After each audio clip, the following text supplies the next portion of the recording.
Kemarin sudah bahas adab etika ketika di kamar mandi untuk buang hajat. Sekarang buang hajat di lapangan. Yo apa BAB di lapangan ya. Ini bukan lapangan kayak lapangan bola ini dikepuki jenengan apa di stadion.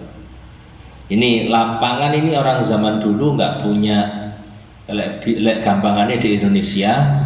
Orang yang nggak punya kamar mandi, BAB ini biasanya nang kali, kan gitu.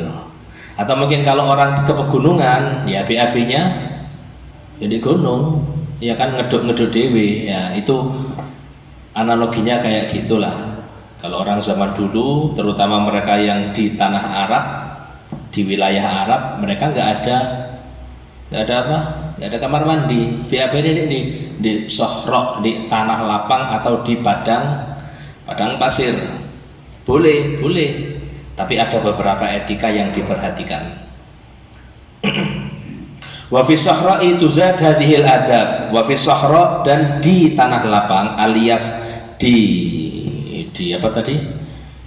Di padang pasir. Apa nak?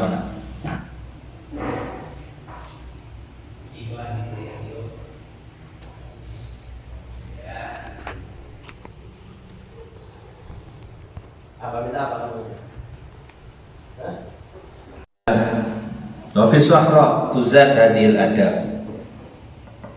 Adapun di tanah lapang padang pasir maka ada tambahan etika-etika yang harus diperhatikan.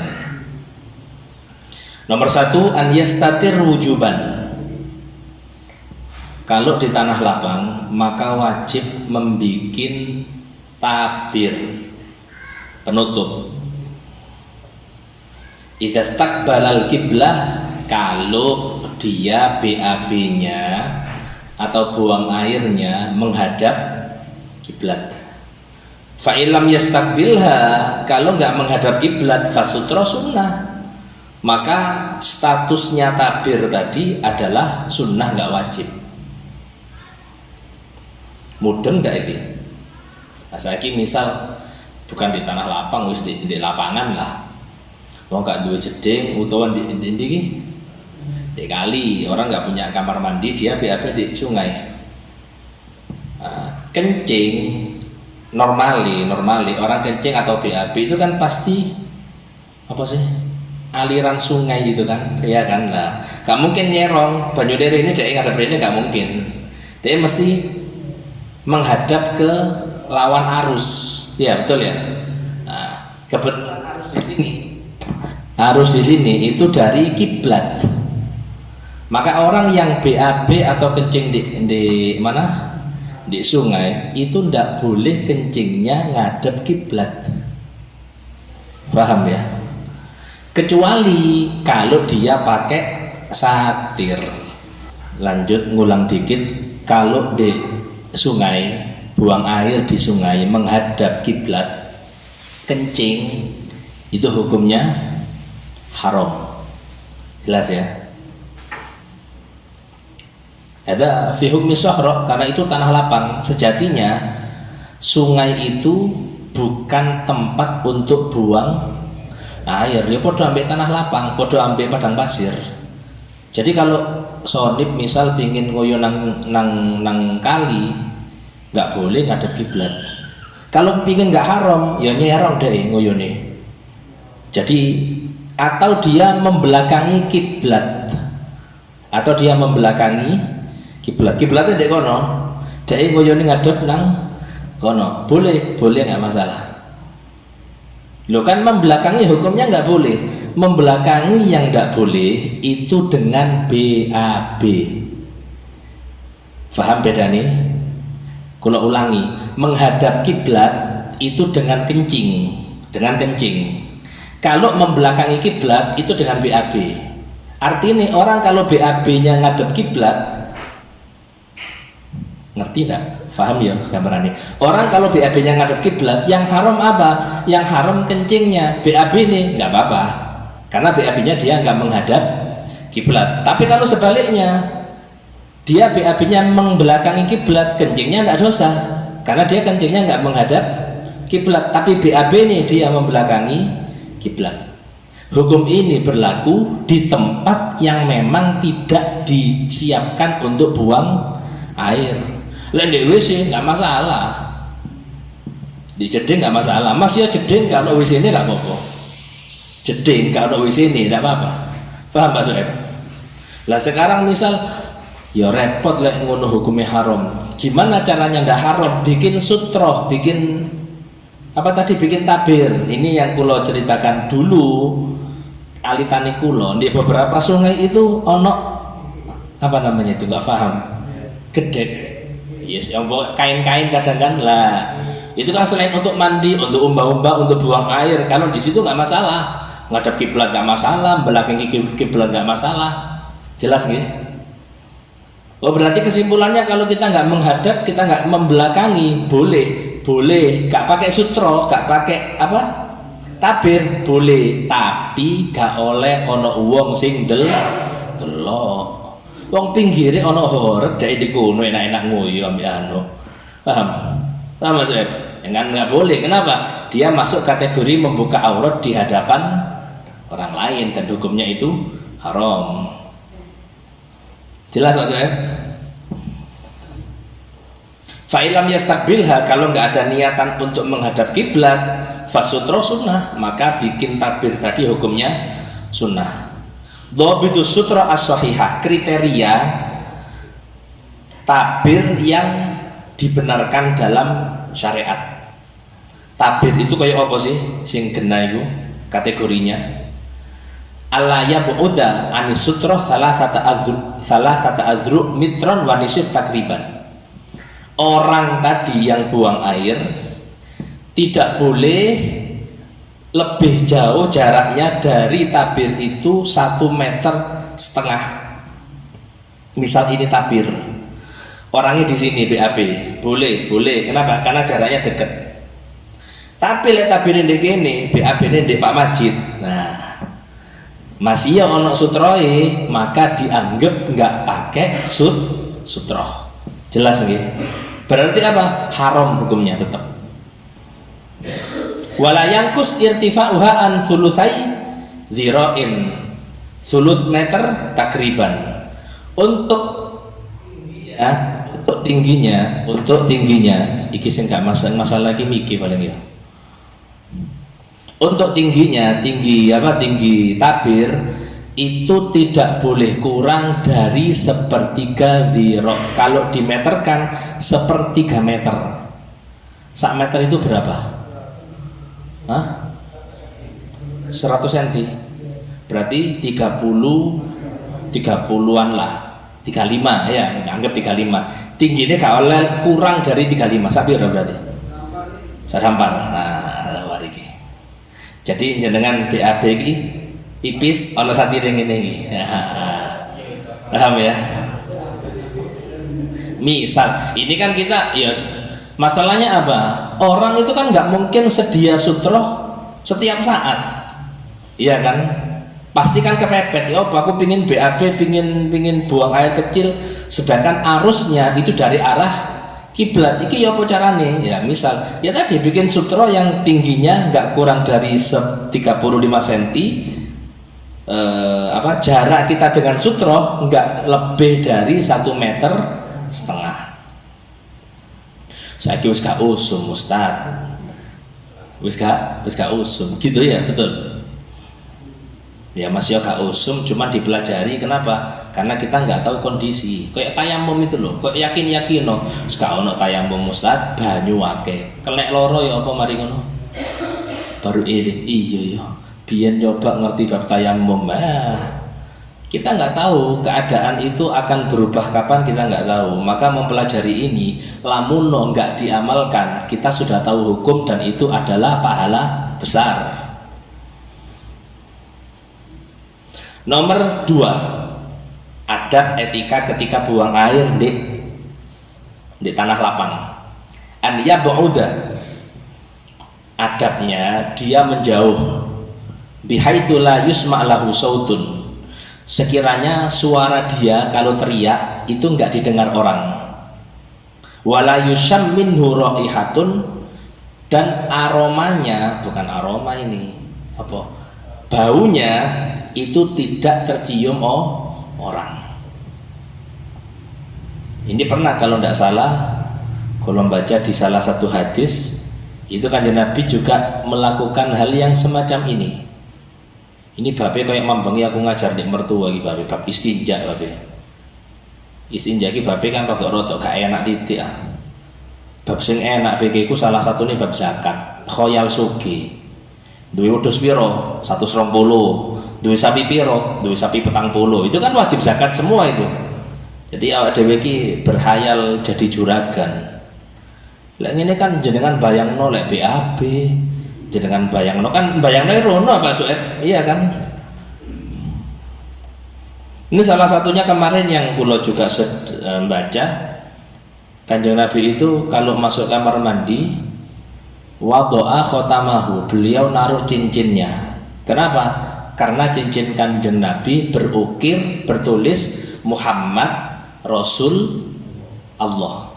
Jadi Rasulullah itu tulisannya ke atas, bukan ke samping, tapi ke atas. Muhammadnya di bawah, Rasulnya di tengah, Allahnya di atas. Adab masuk tempat yang jorok, lafal-lafal sing api iku mang dele, ojo digawa menjero. Taruh. Kemarin kan sudah dibahas Quran. Masih oson misal nang dinding nggo Quran. Oh, nang dinding nggo Quran, masalah diwaca gak diwaca pokok nggowo. Itu kalau masuk kamar mandi tetap kudu ditele. Oh diilang, insya Allah gak bakal hilang, aman, tenang aja. Soalnya apa? Siji Quran, loro sing kate nyolong Quran iku mikir mesti. Apa mana sing nyolong Quran sing hafal Quran kan mikir.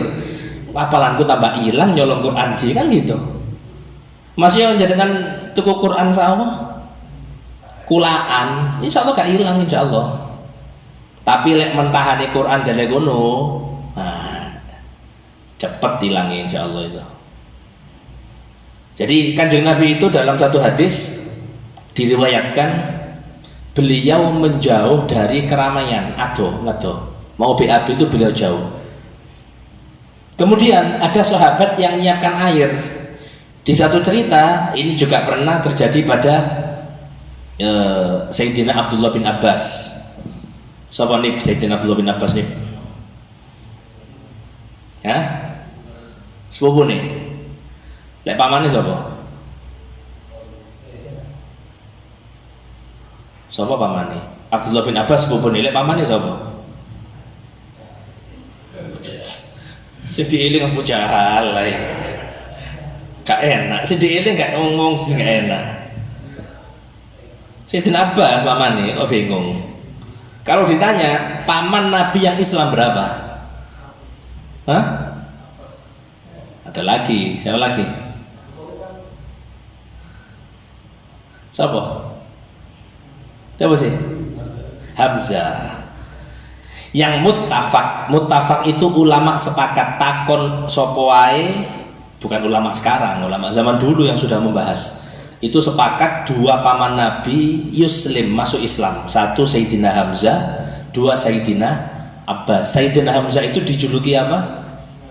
Singae Gusti Allah. Bahasa Arabnya apa nih? Asik. Asadullah. Lek Sa'dullah iku pamanku ambek pamane Sonib jarene. Pamanmu ne piye ta? Kudu. Oh iya. Jadi Asadullah sing wae Gusti Allah Sayyidina Hamzah. Kalau Sayyidina Abbas itu paman tapi rasa misanan. Paman rasa misanan iki apa? Kalau nggak ada guru, saya punya guru Habib Ali Baharun. Itu Habib Ali sekarang punya anak ke-6 kalau nggak ke-7, dan beliau sudah punya cucu. Cucu ini lahir dhisik, anak sing ke-7, putra yang ke-7 belum lahir. Nah, ini kan berarti ponakan ambek paman umure sebaya. Itu yang terjadi pada Kanjeng Nabi ambek Sayyidina Abbas. Sayyidina Abbas itu lebih sepuh 2 tahun daripada Kanjeng Nabi. Jadi masih paman, cuman koyok misanan muda. punya anak namanya Abdullah bin Abbas yang dikenal dengan ahli Al-Quran. Itu kan Sayyidina Abdullah bin Abbas wa'i itu peka.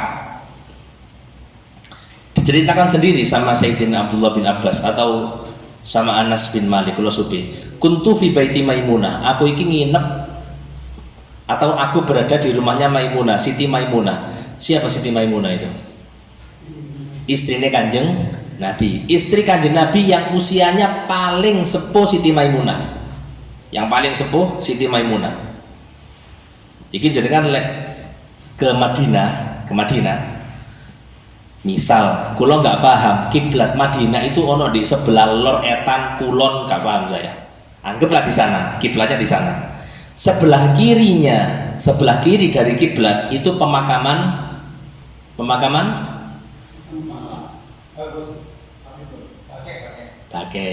Bake itu pemakaman umum di kota Madinah. Sebelah kanan, kalau nggak berubah ya, itu nggak semuanya, cuman di sebelah kanan itu ada museum kota Madinah. Jenengan bisa lihat apa sing anu cilik-cilik apa jenenge? Itu loh yang kayak bukan gambar, miniatur. Jenengan bisa lihat miniatur dalam Kanjeng Nabi, tempat lahirnya itu lengkap deh kono. Dan istri Nabi Muhammad yang jumlah 9, istri yang ditinggal wafatkan 9, kalau totalnya ada 2, ada 11. Itu istrinya Kanjeng Nabi itu rumahnya sampingan kabeh. Bukan rumahnya di Joro Saiki di Indonesia nih, Untir, Siti di Sukorjo, Wadon mencar-mencar, ndak. Rumahnya apa? Dampingan 9 itu. Ya kayak jenengan biar duluan monopoli gitu loh. Omongan ijo-ijo itu, kan dijajar-jajar itu. Kayak gitu tuh rumahnya. Ketika Kanjeng Nabi sakit, Rasulullah sakit, Sayyidah Maimunah paham Kanjeng Nabi iki jenenge orang sepuh. Usia sudah sepuh, fisik juga sudah mulai kurang. Beliau bilang kepada Kanjeng Nabi, aku njaluk tulung jenengan ojo nyerai kulo. Ada perasaan perempuan, takut ditinggal suami. Aku njaluk tulung jenengan ojo cerai kulo. Kulo niki wis gak iso ngladeni jenengan, mulai wis sepuh. Tapi cukup aku besok di akhirat pingin kumpul kali jenengan. Jatah itu apa sih? Bagian. Karena Kanjeng Nabi kan gelir, rumahnya istri 1, rumahnya istri 2, rumahnya istri 3, selalu digelir seperti itu. Jatah kulo paringaken Sayyidah Aisyah, istri yang paling muda dan paling cerdas, yang paling sehat juga. Dikasihkan kepada Siti Sayyidah Aisyah. Itu salah satu permintaannya Sayyidah Maimunah sebelum beliau meninggal dunia atau sebelum Kanjeng Nabi meninggal dunia, pingin kumpul ambil Kanjeng Nabi Muhammad Shallallahu Alaihi Wasallam. Nah, ini Sayyidina Abdullah bin Abbas yang kulo ceritakan tadi. Beliau cerita, aku iki suatu ketika ono di dalemi Siti Maimunah. Aku tanya, Kanjeng Nabi tempun di, Kanjeng Nabi lagi buang air. Langsung Sayyidina Abdullah bin Abbas, coro saiki nggak kayak zaman dulu kan, air nggak kayak zaman dulu. Beliau nyari air, ditaruh di depan jeding, kalau sekarang di depan kamar mandi. Ketika Kanjeng Nabi keluar selesai buang hajat mau wudhu, ketok banyu, man wadu'a hadza. Kanjeng Nabi tanya kepada Maimunah, Siti Maimunah, napa Kanjeng Nabi? Sapa sing nyiapno banyu iki? Oh, mang ponaan misaran jenengan Abdullah bin Abbas. Hanya beliau mengatakan, Allahumma faqihhu din alim awil. Ya Allah, jenengan paringi Abdullah bin Abbas itu pemahaman ilmu agama langsung, laduni kalau sekarang doa, tapi yang langsung sama Allah dikasih tanpa proses belajar. Kau nak koyo ngono Ustaz, uang itu pinter belajar gampang, zaman saiki gampang. Rafathar gak kerja lo duwe akeh, iya kan? Iya sih ya. Apa mana urusan sesuatu yang Allah muliakan? Ya jelas lebih gampang bagi Allah untuk memuliakan tadi. Jadi Allah mafaqih fiddin, ya Allah jenengan paringi Abdullah bin Abbas itu pemahaman terkait ilmu agama dan ajari dia tentang ilmu tafsir atau ilmu Al-Quran. Itu doanya Kanjeng Nabi kepada Sayyidina Abdullah bin Abbas. Yang menarik hadis ini dibahas oleh Habib Zain bin Ibrahim bin Sumit di kota Madinah. Beliau mengatakan hakadha yambaghi, begitulah seharusnya setiap orang ia ta'arrad, dia golek coro untuk mendapatkan doanya orang solih. Jadi ono kiai, ono ustad, ada ulama, ada habaib, orang-orang solih pokoknya cedek yai kalau ono di doa damel kulo, kalau anaknya ada damel yoga kulo. Kenapa? Contohnya tadi Sayyidina Abdullah bin Abbas, beliau berhasil membuat Kanjeng Nabi mendoakan dengan cara apa? Bungano atine Kanjeng Nabi. Ojo cedek kiai yai apa selfie yai, selfie maneh iya macam balik foto. Ya ini saya kira pasti seneng lah diajak foto, ngelegakno. Tapi yang lebih penting dari itu apa? Minta doa kepada mereka. Bahkan sampai dibilang kata Habib Zain, bisa jadi usaha orang tahunan belajar nulis ngapal sembarang ngalir itu kalah dengan mereka yang belajarnya mungkin nggak sampai beberapa tahun yang lama, tapi dia dapat jalur cepet lewat apa? Dongone orang-orang yang solih. Lihat dianalogikan versi kita, tapi ini analogi yang kacau kalau di kita ya. Cuman gambarannya sudah orang berprestasi, orang berijazah, orang berapa namanya? punya skill tetap akan kalah ambil siapa nih? Ambil orang dalam. Iya kan? Kon prestasi model apa? Ambil wong jero kalah kon. Tapi ini urusannya bukan urusan dunia, ini urusan akhirat. Allah yang megang kuncinya. Kon gelem cedek nang ulama, minta doanya ulama, akhlak sama ulama, luwih cepet timbangan usaha apa? Karena jalurnya adalah jalur untuk mendapatkan ridhone Gusti Allah. Perlu orang dalam. Salah satu orang dalam kalau bahasa kita mungkin ya jelas warisannya lewat Kanjeng Nabi. Kanjeng Nabi warisani kepada para ulama, kepada orang-orang yang solih. Ojo ngandalno awake dhewe. Lek aku gak iso. Sapa jare aku belajar tahunan. Tidak bisa. Ngandalno ana, kalimat saya itu kalimat yang diandalkan sama Fir'aun. Jelas ya. Jadi kalau BAB, kalau buang air di tanah lapang harus jauh, ojo cedek-cedek ambil uang di tempat umum jangan. Nomor 3, alla yabula fi ma'il raqid, adabnya juga ojo nguyun ndek banyu sing meneng, blumbang kalau zaman dulu. Blumbang ya. Illam yustabahar, kecuali atau jika tidak yustabahar. Kula mboten paham terjemah Indonesianya gimana. Yustabahar itu diambil dari kalimat bahar. Apa bahar artinya? Laut. Maksudnya iki misal kolam sakmene gede nih kolam ini, kalau sebelah sini jenengan gerakkan dengan kuat, kira-kira gelombangnya sampai kono apa enggak? Kalau kuat, tapi ini kuatnya kuat manusia ya, bukan kuat alam. Alam beda maneh. Ini kalau tangan kita tak gerak hus, kira-kira sampai kono apa enggak? Lek gak sampai kono, kalau nggak sampai situ maka hukumnya beda. Artinya dia bukan apa namanya, dia yustabhar, dia lek gak sampai kono yustabhar, lek sampai gak yustabhar namanya. Kayak laut itu dari tepi ke tepi gerakno wong sak kampung, kokon gawe ombak, itu bakal iso sampai tengah. Kenapa? Saking besarnya. Atau itu loh di pemandian di jenenge sentul ya, aku tahu sepisan rono aku SD biyen. Ya sentul ya wedi tapi aku nah, itu disentul jenengan gerakno saking gedene pemandian ya di ujung nggak bakal gerak, itu yustabhar namanya. Artinya kalau jenengan kencing di kono gak apa-apa, gak makro, tapi haram apa tempatnya orang masalah iku diuyuhi iku. Jelas ya. Kalau tempat jenengan dewe, aku ngoyo ndek banyu sing model kayak ngono, nggak masalah. Tapi kalau ini tempatnya tempat umum, ya itu hukumnya haramnya gara-gara kalau milik pribadi itu haramnya gara-gara adalah apa? Ya apa sih rek lah. Kalau milik orang lain itu haramnya karena miliknya orang lain. Lek jenengan dhewe gak apa-apa. Jeding kan airnya menggenang. 2 kola itu berapa liter? 217 liter. Nguyuh ndek jero jedingmu dhewe misal, boleh, enggak apa-apa, makruh tapi. Kecuali iki, apa gara-gara nguyuh banyune rusak misal. Ya apa banyune rusak iki? Ya haramnya bukan nguyune, harame karena merusak status air, mubadzir tadi itu. Tapi mulai banyu dhewe ya sakarepe jenengan memang.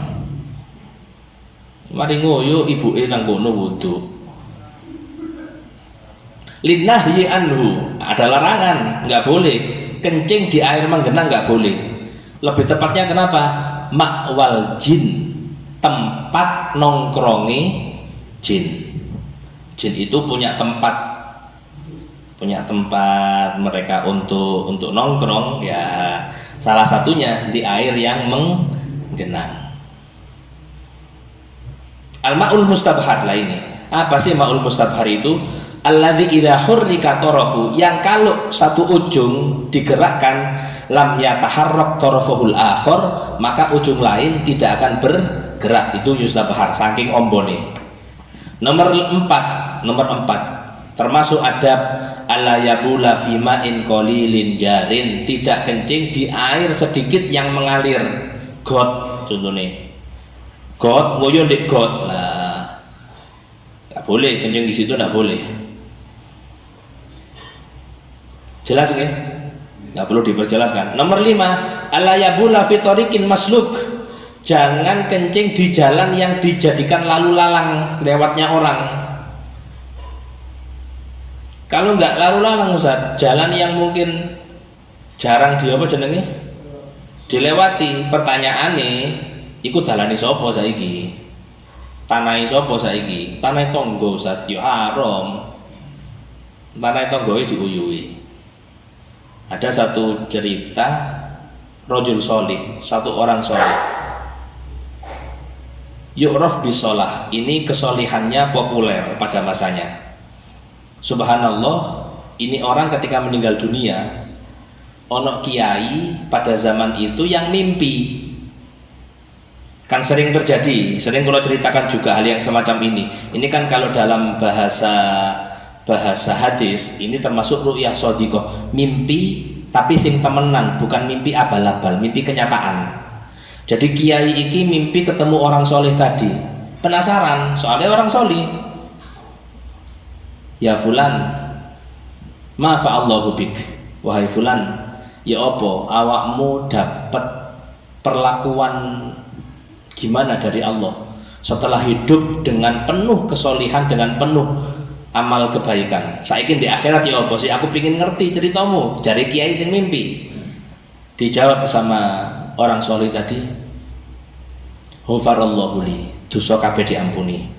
Illa, kecuali satu dosa enggak diampuni. Apa? Tatrib itu apa sih? Tembok iki lek gurung dipelur ta. Sing kasar-kasar itu apa? Sing gurung dipelur itu kan kasar-kasar itu masih lah. Aku tahu mangan. Ketika aku mari mangan, gak nemu wijian. Aku ngelap nang tembok sing akeh apa nemong? Sing akeh debu apa sih akeh kasar-kasar iku mang wis akeh semen-semeni pasir-pasir iku mang. Itu dosa yang membuat aku sampai sekarang gak oleh kenikmatan di alam barzakh. Ada ihtikornya, ada bentuk kalau bahasa sekarang itu ngeremehno. Allah pengampun, Allah anu lah. Itu yang bikin Allah gak mengampuni cuma satu dosa padahal. Tapi nanti akan ada pertanggungjawaban di akhirat.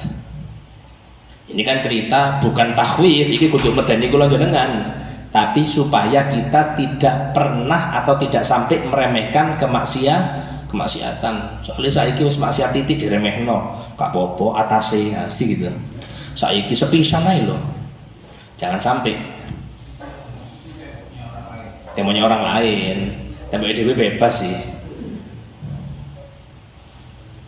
Jadi nggak boleh kencing di tempat apa tadi? lalu lalang. Nomor 6 alayabula fi mahabir rih, gak kencing di tempat berhembusnya air. Gak kencing di tempat berhembusnya air.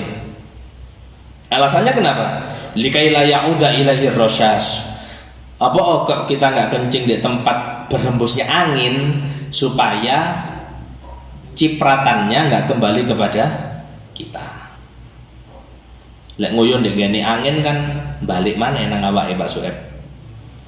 Paham nggih? Nah, nanti masih ada, kurang dikit. Nomor 7 alla yabula fi thukbin wala sarab, tidak kencing di lubang. Thuqub itu lubang, sarab itu lubang, tapi beda jenis lubangnya. Athukbu ini bahasa Arab ini subhanallah dirinci. Ini bahasa Indonesia kalau gak paham artinya.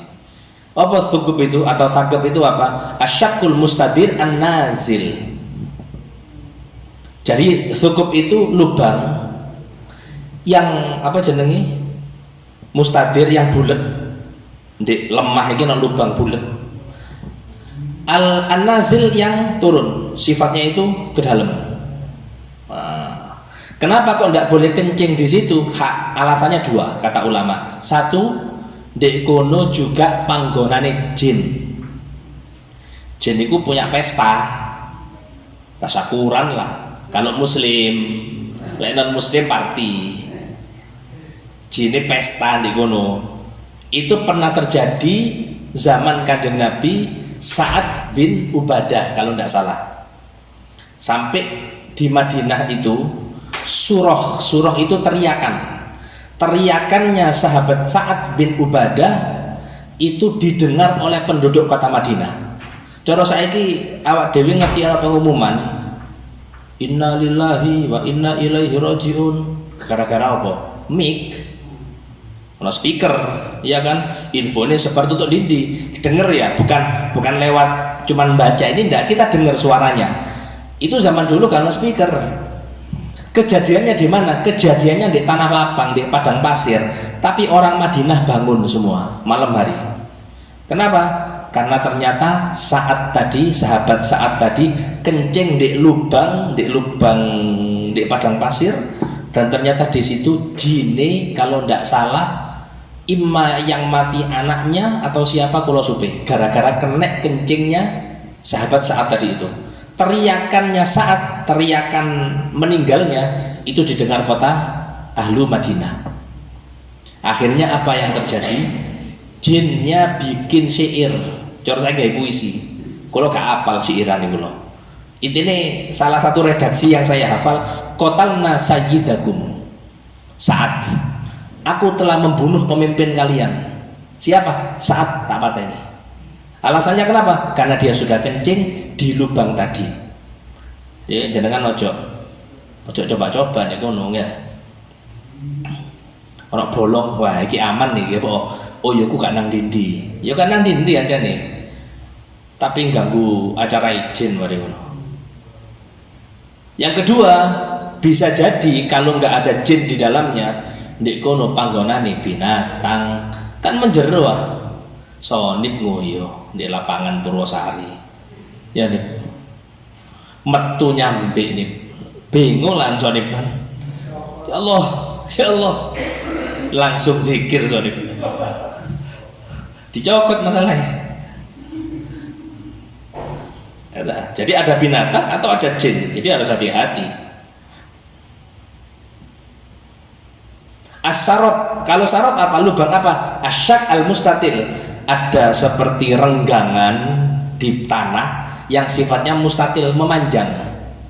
Kan biasanya anak pecah-pecah itu loh. Nah, itu syak ada. Jadi kencing di kuno atau kencing di lubang yang bulat itu sama-sama hukumnya bisa makruh, bisa haram.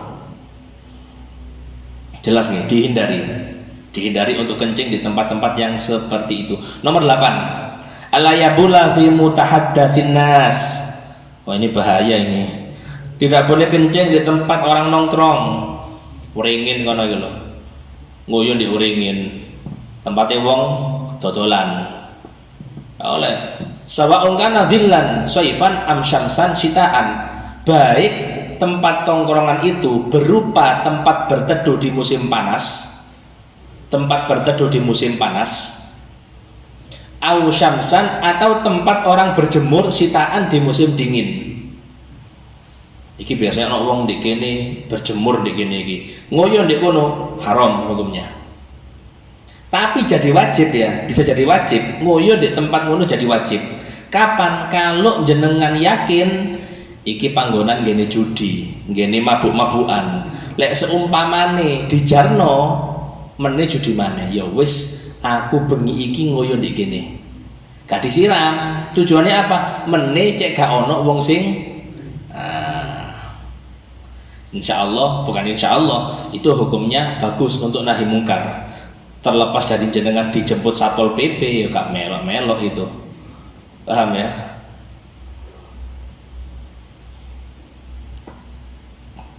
Ittaqul la'anaini, kalau katakan Nabi, jauhilah tempat orang melaknat, orang ngilokno, orang nyelatu.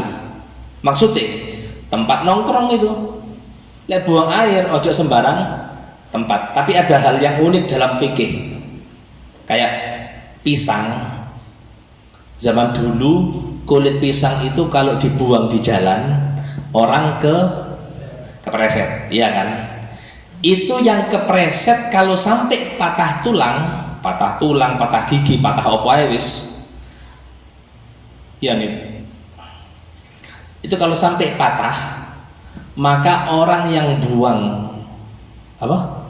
Kulit pisang wajib doman, wajib kalau barang ganti rugi. Kalau orang berarti dia wajib biayai.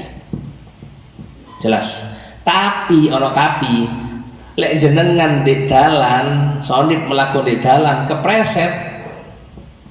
Apa kepreset? Ono wong BAB membengi di dalan. Sonip gak delok, mulai jogging isu-isu sik apa? Sik peteng, wah langsung dari jebrak preset di gunung salto sonip, sampai kemudian belainnya waliyadzubillah, moga-moga selamat sonip. Itu sing buang air besar di gunung gak wajib ganti rugi. Apa? Karena kalau pisang orang sembarangan sampah, tapi kalau kotoran nggak mungkin orang buang kotoran sembarangan kecuali kepepet. Paham? Mas yo sonip ngerti. Oh, mambengi sing liwat kene iki sapa novel ternyata. Tetep sonip gak berhak nuntut nang novel. Paham? Korbannya 3. Novel tenang aja di omah ambek ngopi ambek ndelok TV. Ini lah, enggak ganti rugi.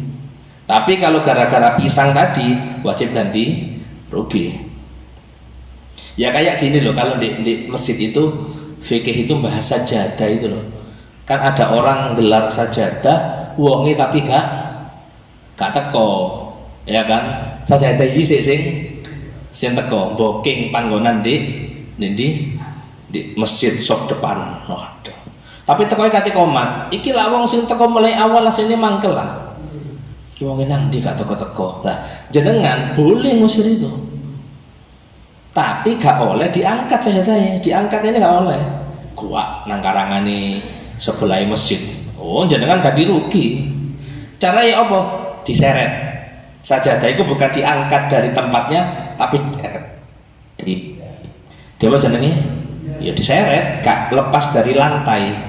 Ketika jenengan seret, jenengan gak ganti rugi di situ. Masih hilang gak ganti rugi jenengan. Nah, tapi kan nanti orangnya protes ya. Babnya kan kita bahas fikih. Adapun babnya nanti engkel-engkelan dan lain sebagainya ya jenengan urus dewe. Nomor 9 Allah yabula, kurang dikit. Nomor 9 jangan kencing tahta sajaratin muthmirah, di bawah pohon yang berbuah. Oh, berarti kalau pohonnya nggak berbuah ya bukan. Ini kan biasanya pohon berbuah itu waqad ghalaba ala dhanni annahu la yuzal binahwi matarin aw sailin. Dia punya dugaan yang kuat bahwa kencingnya itu tidak akan hilang sebab hujan atau sebab aliran air sayul tadi itu. Nomor 10 Allah yastaqbila syams waral qamar nadban wala yukrah istidbaruhuma. tidak menghadap matahari. Oh, matahari lah diukur berarti ngoyo ngadeg iki, ngoyo turu iki. Matahari itu kan arahnya timur sama barat. Ojo kaku-kaku ta. Mosok kate ngoyo ambil turu menghadap matahari. Walal qamar nadban sunnah hukumnya, enggak menghadap, enggak. Wala yukra istidbaruhuma. Tapi kalau membelakangi matahari enggak makruh. Jadi makruhnya apa? Menghadap matahari ambil menghadap rembulan. Apa makruh? Atasnya bulan ambil matahari. Karena matahari dan bulan itu termasuk tanda kekuasaannya Gusti Allah. Jadi melihatnya bukan dari sekedar matahari bulan, tapi itu adalah kekuasaannya, bukti kekuasaannya Allah Subhanahu wa taala. Nomor 11, ala yabula fi makanin sulbin.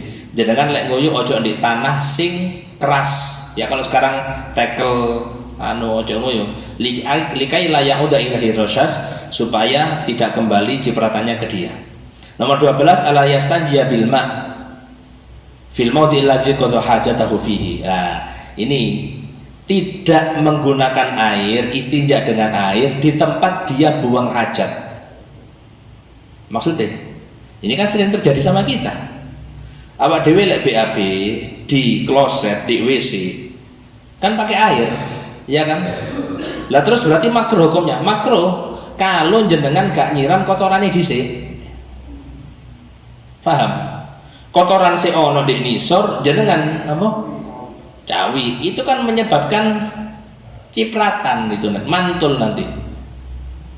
Jadi banyu-banyu sing nisor itu balik nang bokonge jenengan. Carane apa? Ya diilangi dhisik, disiram dhisik. Mari disiram baru kemudian jenengan cawi. Ngoten Pak Soeb. Nggih. Terakhir nomor 13, alla yastakbiral qiblah wa yastadbiraha wujuban illam yaj'alahu sutra sahihah. Ini yang pertama tadi, tidak boleh menghadap kiblat, tidak boleh membelakangi, wajib menghindari, ini wajib hukumnya. Kecuali ilam yaj'alha lahu sutra sahihah, kecuali jika dia belum membuat takbir. Kalau sudah ada takbir, hukum haramnya hilang. Ada pertanyaan? Kencing apa? Di botol. Oh, soalnya praktek di kendaraan nih. Iya. Pernah. Pernah. Soalnya pernah kencing di botol. Kalau sudah tahu praktek mana ya oleh kan? Itu pernah terjadi zaman siapa? Kanjeng Nabi. Kanjeng Nabi bermalam di Ummu Salamah kalau tidak salah. Ima Ummu Salamah atau istri yang lain. Syadidul burudah, musim dingin. Kanjeng Nabi buang air kalau sekarang di kendi, di wadah. Setelah buang air taruh di pojok, namanya air seni, air kotoran taruh di pojok. Tapi subhanallah, kalau kita bicara hadis, kita bicara bagaimana ulama mengungkapkan sosok Kanjeng Nabi. Di kitab itu nggak pernah saya temui, kulo temui siapapun ulamanya membahasakan kotoran Kanjeng Nabi, tidak ada. Tapi bahasanya fadolat. Fadolat itu kalau diartikan bahasa Indonesia, sesuatu yang tidak dibutuhkan. Jelas, sesuatu yang tidak dibutuhkan. Kenapa? Karena sesuatu yang keluar dari Nabi itu nggak sama dengan sesuatu yang keluar dari kita. Meskipun Kanjeng Nabi mungkin secara pribadi beliau membahasakan itu kotorannya beliau, tapi kita nggak mengartikan semacam itu. Dibuktikan dengan apa? Kotoran seorang nabi tanpa disiram sudah hilang.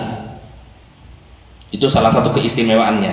Jadi fadolatnya nabi itu, kalau siapapun nabinya, bukan hanya Kanjeng Nabi Muhammad, tapi siapapun nabinya itu kalau nun sewu buang air kecil, buang air besar, itu langsung hilang dan gak ada baunya, hilang dan gak ada baunya. Lah ini suatu ketika Kanjeng Nabi bermalam di rumah istrinya, musim dingin, taruh di pojok, namanya fadolatnya, tidur. Isuk kate buak, cara subuh kate di gua. Loh, gak ono, kendi hilang, kendi sing ono isine apa tadi? Air seni tadi. Takon nang garone, lho, awakmu ndelok ndek kono banyu ndak? Napa Kanjeng Nabi? Kate tak goa. Oh tenang Kanjeng Nabi. Maksudnya sudah berada di tempat yang orang nggak bakal tahu. Maksudnya ya Allah, melbu diombe.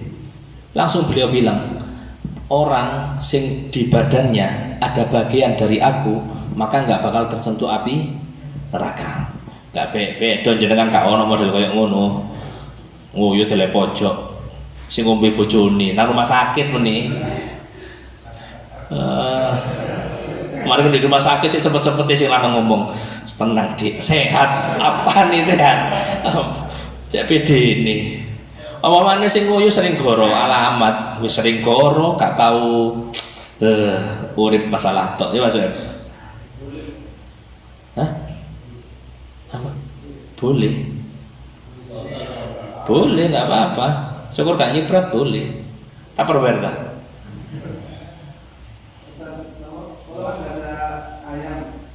Soalnya punya dulu hilang tapi.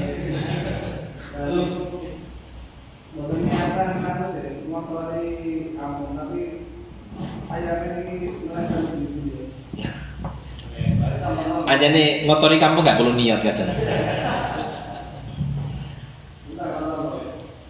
Pertanyaannya, pertanyaannya. Dosa pun ndak. Lek ganggu dosa, lek ganggu. Nah. Kayak rondok lah meneng jari Sonib. Baru tadi pagi kalau ngaji di mana? Babul Khairat bahas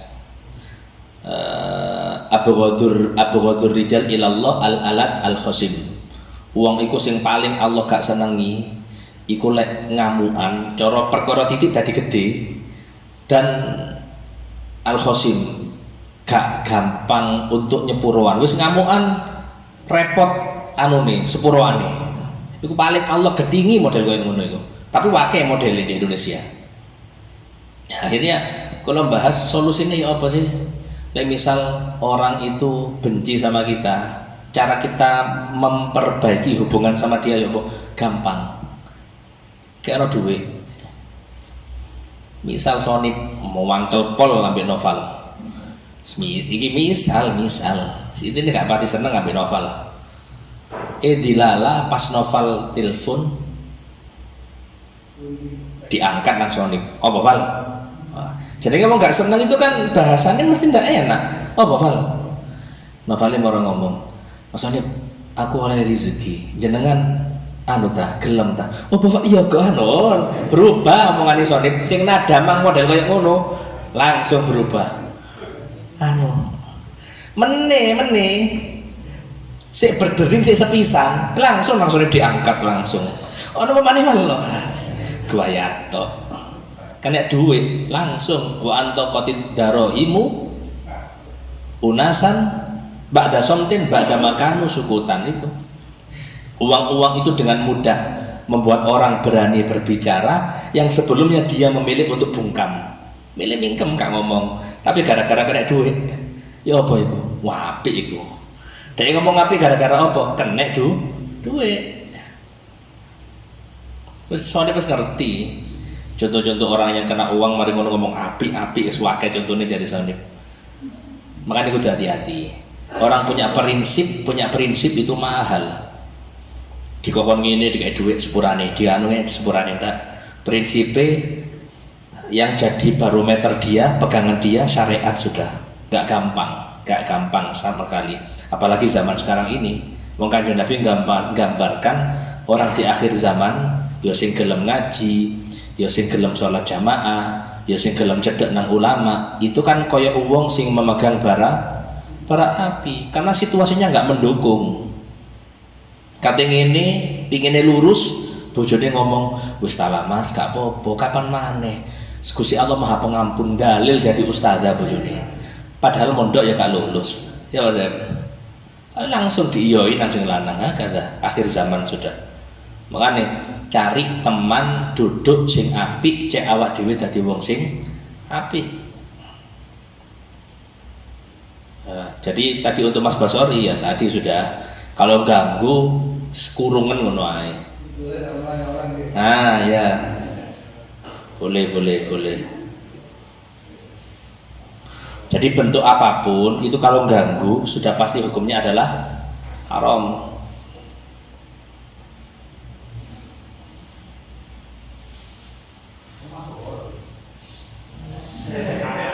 Oh jelas.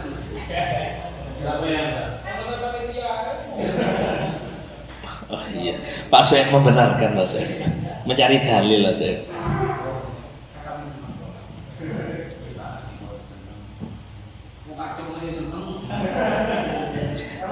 Ngene Pak Soeb, maksiat itu ojo sampai ngomong oleh masih awak dhewe ngelakoni maksiat. Itu kita bilang boleh saja, itu dosanya bisa besar, bahkan dosanya bisa apa? Bisa murtad gara-gara kita menghalalkan yang Allah haramkan. Itu kan horor gak diharamno oleh Gusti Allah dan lain-lain ya. Unsur haramnya kan bukan langsung ke situ. Lebih tepatnya misal ono uang minuman keras. Oke lah, duwe konco mabuk. Tapi selagi sing mabuk iku ngomong komentar, iki haram iki. Saking aku gak iso lepas, aku mulai cilik kecanduan kayak gini. Ya. Dia maksiat, tapi dia mengatakan itu haram, sehingga maksiatnya meskipun besar tetap akan kalah dengan orang yang mengatakan minuman keras oleh masih sing ngomong oleh gak ngombe minuman keras. Itu bahaya.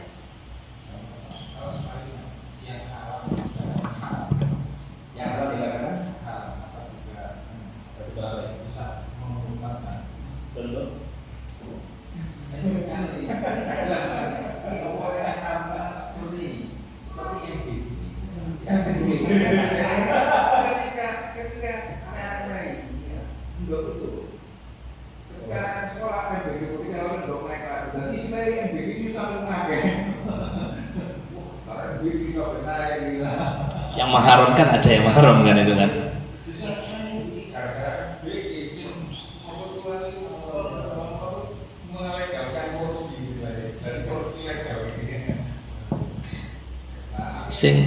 Sing dibahas apa nih gitu? Oh, kalau MBG-nya halal, yang haram itu apa nih? Apa nih? Ya korupsi ini tetap haram. Tapi kan orang akhirnya buka majal MBG itu buka kesempatan orang untuk berkorupsi dan lain sebagainya. Ya kita nggak tahu di balik itu semua sudah. Intinya balik mana, setiap orang yang membuka pintu maksiat untuk orang lain, kata Kanjeng Nabi, dia dapat dosanya dan dosa orang-orang yang bermaksiat. Misal Sonip gak ngerti jadwali Jackson atau Horek dikandani nang novel. Nick Jackson di Tejowangi tanggal ini lucu ta. Si Sonip gak ngerti, tapi gara-gara diinformasi novelnya ono Horek turu saking ae ngasih info nang Sonip. Akhirnya Sonip hadir, masih novel turu ae dosa. Ada termasuk tadi sunnah tadi.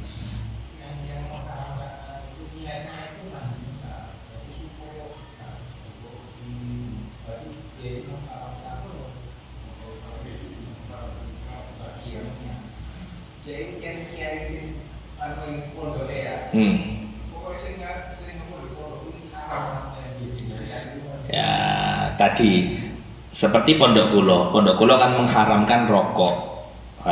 Lah terus gimana? Abu ya itu bilang rokok haram, tapi ono komai bagi murid saya. Saya gak muridku ya sakarepmu, kan menjaga hukum makruh nggak apa-apa, jaga hukum haram nggak apa-apa. Ya sama kayak tadi. MBG misal haram, soalnya apa? Kon ono di lingkunganku, kon ono di pondokku, tadi bagi muridku haram menerima MBG. Di luar itu terserah deh, gak masalah. Yang kemudian jadi fitnah, kalau kemudian omongan ini, statement ini kemudian dibuat umum untuk orang lain, dipotong video separuh, nah, itu yang kemudian memang jadi fitnah.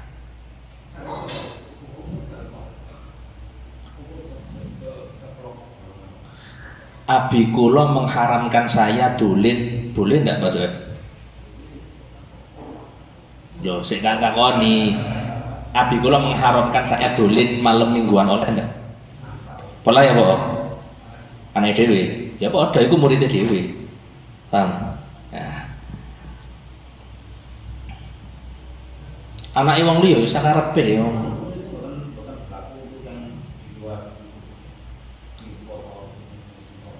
Lah iya Mas lek muridku tak haramno rokokan, lek ndek njabane muridku kata biasa ya sakarepe enggak ikut-ikutan kita itu loh. Peraturan lah gampangannya, peraturan dalam dunia pendidikan. Setiap pondok, setiap madrasah pasti punya kebijakan masing-masing dan nggak bisa disalahkan. Wong yang diterapkan hanya untuk santrinya, dan santrinya berarti mereka yang orang tuanya sudah pasrah kepada gurunya, sehingga orang lain sing komentar ketok apa ingin ngatur orang lainnya bukan urusannya.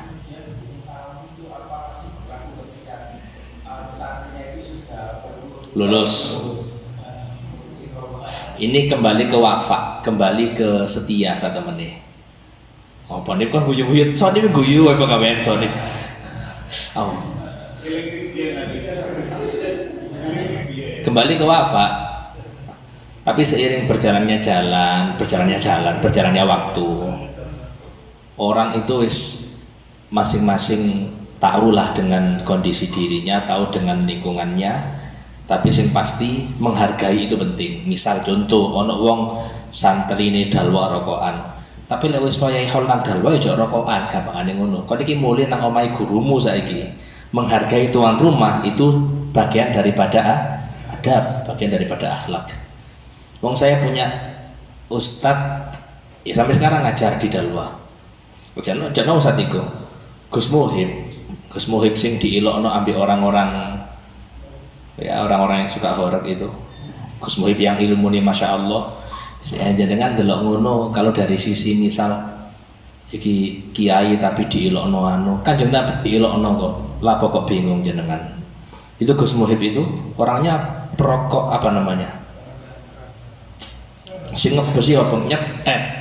Sangat wong kula kenal itu sebelum beliau ngajari dalwa sudah kenal karena saya dulu ikut Bahtul Masail melok utusan pondok nang pondok A, pondok B, kebetulan yang megang itu beliau kalau bahsu lagi tas saya gini diskusi, beliau kepalanya lah ketuai bahasanya itu beliau ambil rokokan dan orang lega rokokan itu kan bingung Pak Sueb soalnya karena saya gelisah sini tapi masya Allah yang penting tahu diri iso ndelek awake kapan ngerokok kapan gak ngerokok itu poinnya di situ menurut.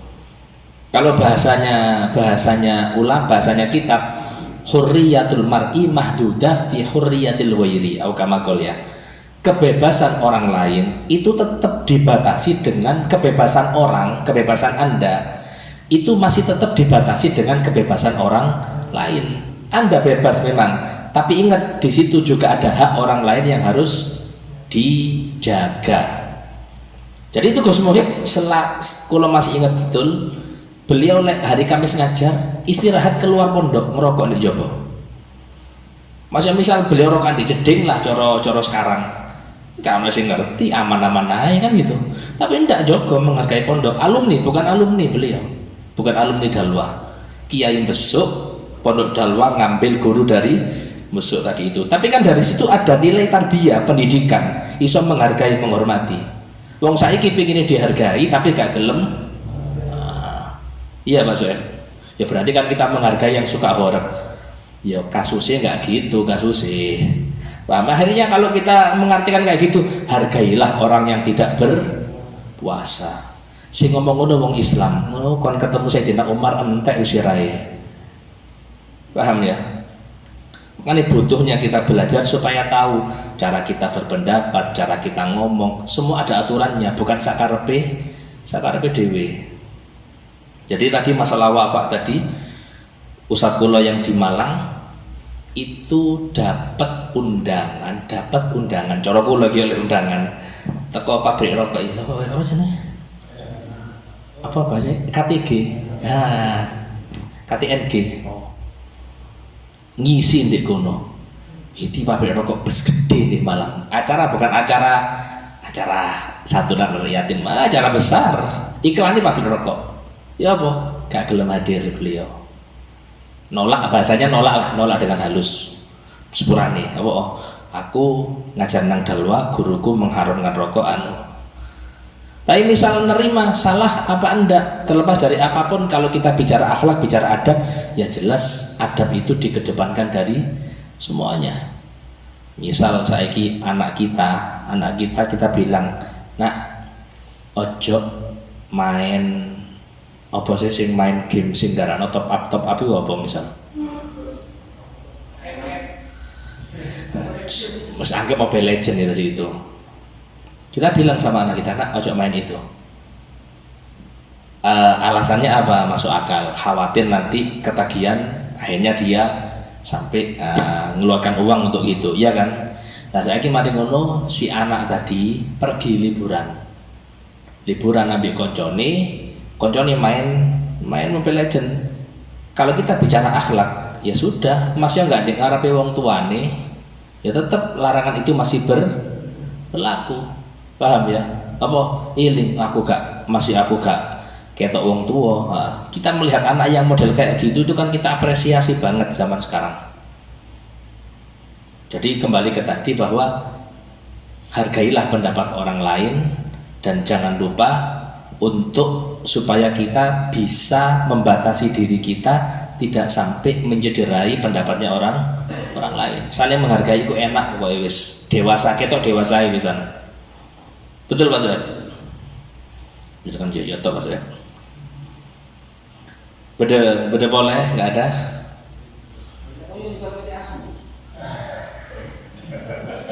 Ngoyo dek ni sore witi asem.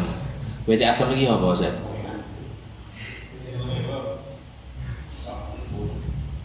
Kebelet soalnya.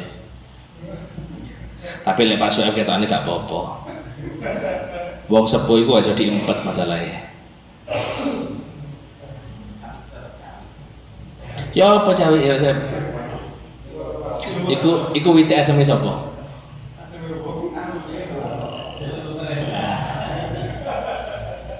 Masalahnya di Indonesia ini semua yang tidak berkepemilikan dianggap miliknya pemerintah, ya betul ya? Ya betul kan? Enggak apa-apa sekali-kali diuyui.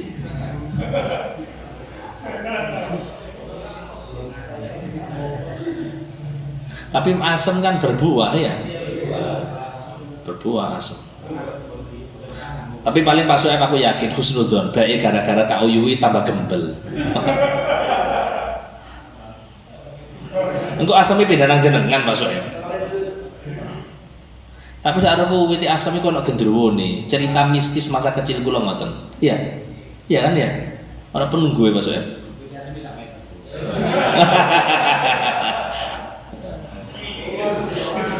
si anakan. Gue cepet balik lah jangan uyu itu. Wes jam 10 rek. Insyaallah moga-moga sing titik manfaat bisiril Fatihah.